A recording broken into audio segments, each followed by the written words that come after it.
Meh. Meh. Meh. Go ahead.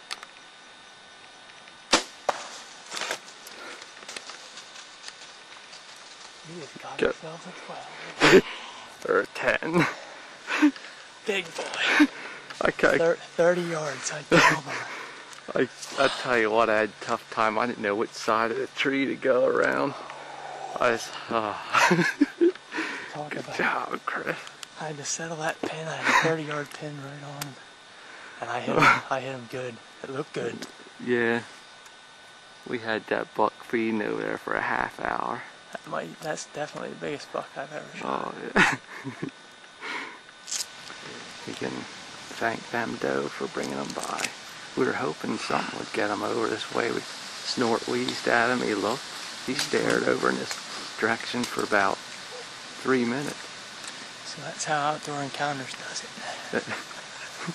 We send in the does to bring them by. Yeah.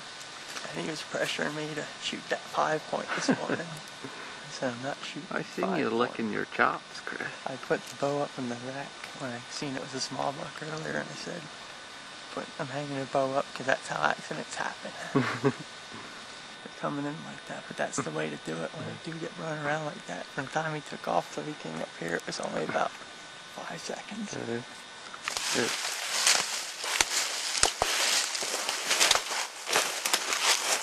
Anyways,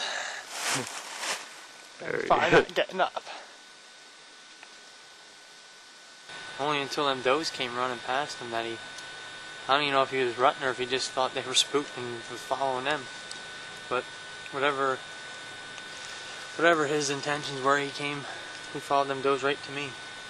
Two doe ran right underneath the stand and he came out about, I figured it was 30 yards, it was 27, 30-yard pin on, and the range found him afterwards at the spot where he was at.